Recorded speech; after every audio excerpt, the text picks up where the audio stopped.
Hi, I'm Dr. Scott Baylin of Catonsville Dental Care. Welcome to another episode of Sweet and Savory Tooth Tips. I'm excited to talk to you today about my favorite dessert in the world. It's called creme brulee. You've probably heard of it, but I'm here to demystify it. We're going to do my own little version of it, which is going to be a chocolate creme brulee. So I hope you enjoy.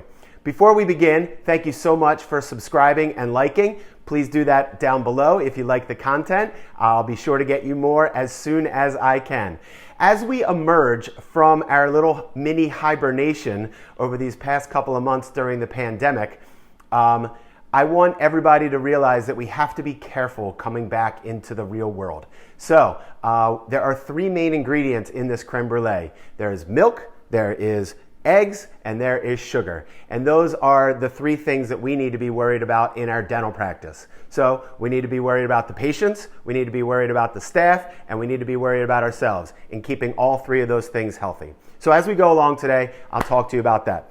Super easy. Let's get started. Let's heat up a pan. We're going to put that at about medium-high heat. The three ingredients we have are cream. There's a lot of it. It's heavy whipping cream. It's a full quart, which is 4 cups. So I'm just going to put that in. And we are going to heat that up so it is not a rolling boil, but we want it to be very, very hot, but not quite a boil. We have vanilla. Vanilla makes this dish delicious. We're doing 1 tablespoon. If you have vanilla bean, by all means use it. If you don't, that's okay.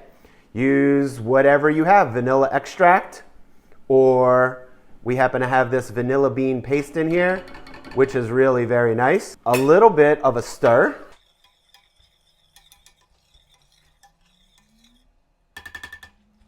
We also have a full cup of sugar, of which I'm going to put about a half a cup into the milk.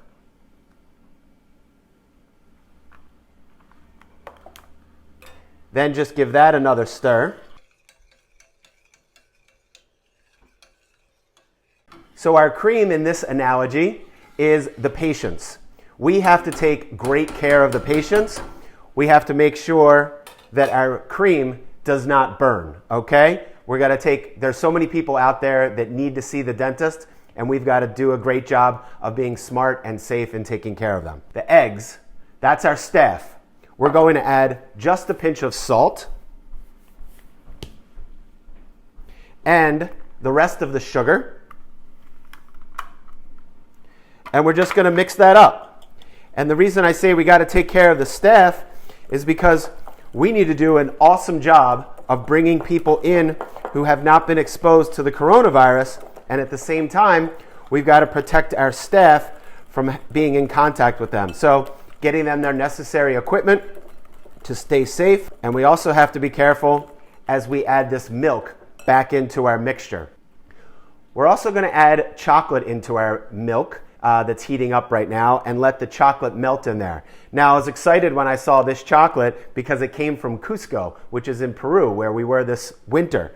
However, in reading a little closer and really after trying it for the first time, it's 100% chocolate, so there is no sugar in this whatsoever. So it's really not edible chocolate.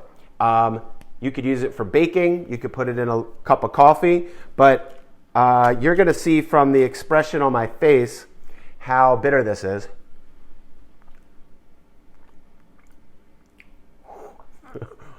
It is not good. However, when mixed with our cream and our sugar, it's going to be absolutely delicious. So this is continuing to cook down and melt nicely. We want to get that to the desired temperature, and once it does, we will incorporate it into our eggs. Okay, so we have our hot cream here. After we were very careful not to burn it. Remember, these are our patients in here, so we've got to take excellent care of them. Then we are going to slowly add this to our milk mixture. Again, being very careful of the eggs as not to burn the eggs. If too hot a liquid goes in, it will turn our eggs into scrambled eggs, and we do not want that. So very little bit in and mixing continuously to temper the eggs and bring them up to a higher temperature. And once you've added enough of this mixture that it gets to a high enough temperature, you can add the rest of it. But if you do it too fast, you're going to have scrambled eggs and you're not going to be happy. Just like your staff has to know they are well taken care of. Great, and then you can add the rest.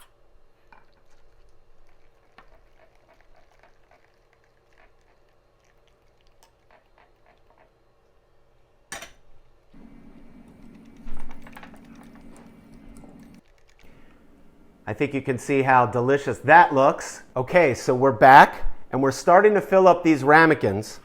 You can see these little white dishes here. And I've got my liquid. It's a nice consistency, very smooth. This is rich and sweet and creamy. All the things that people love in a dessert. You're basically making a custard. And we've made ours a chocolate one. You can see the nice, rich chocolatey flavor that's in there. We've got these filled to about 3/4. I can't tilt this, but I'll get a picture of it. And then we add warm water into the pan.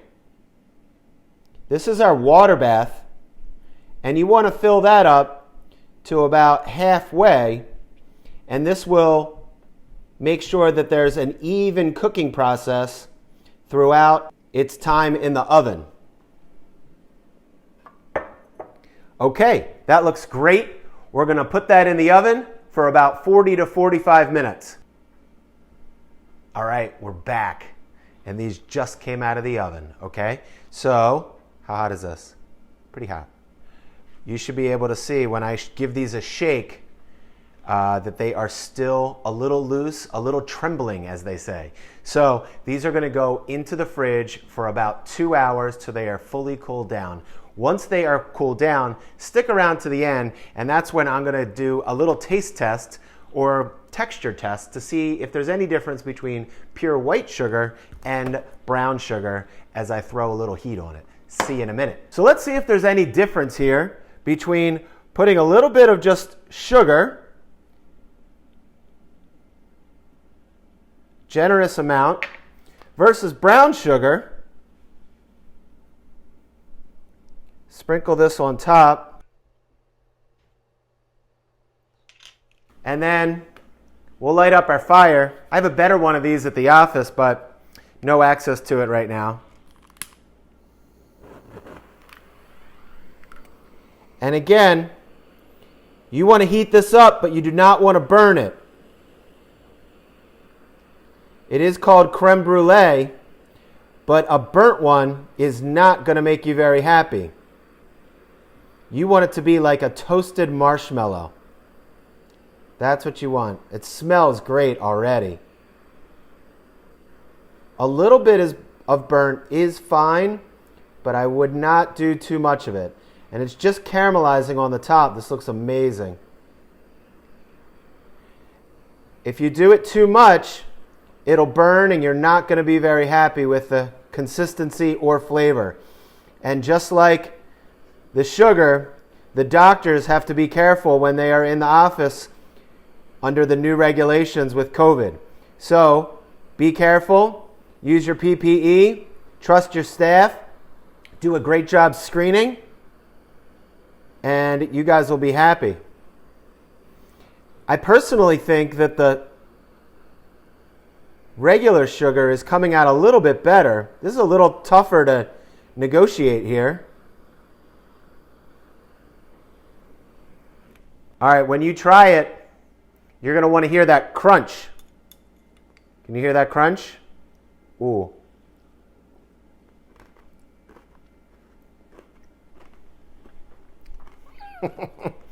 That is good.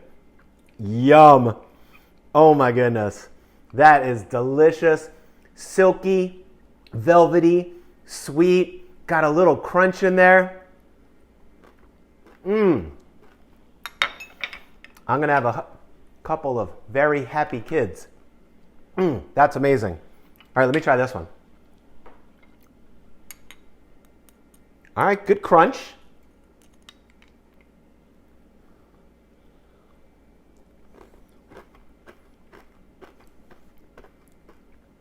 The brown sugar got a little bit crunchier, but it could have been that I did a little bit thicker layer of it too. I don't know. Presentation-wise, maybe just the regular sugar. That's still really good too. Whichever way you decide, totally fine by me. But I hope I've demystified a creme brulee a little bit for you. I also hope that you guys learned a bit. Be careful out there. Take care of your patients. Take care of your staff. Take care of yourselves.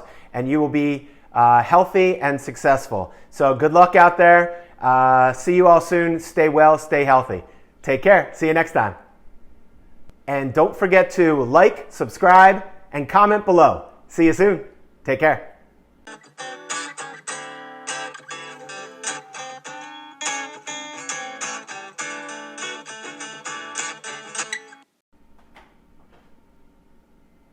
You can move.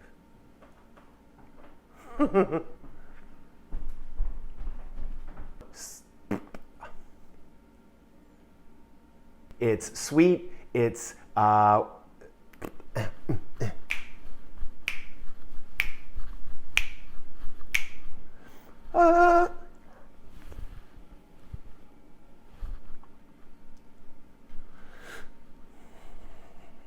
The eggs are our staff.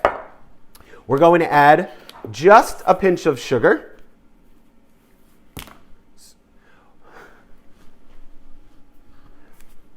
Our mixture in our milk. To our mixing bowl. Minutes at 300.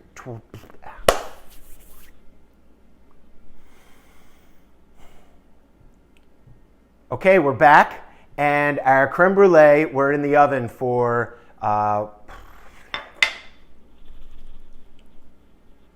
it's hot. It's still smoldering here a little bit. I definitely like the look of the regular sugar too. First,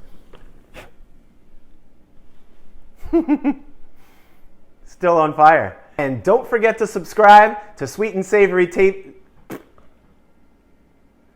And don't forget to subscribe to Sweet and Savory Taste.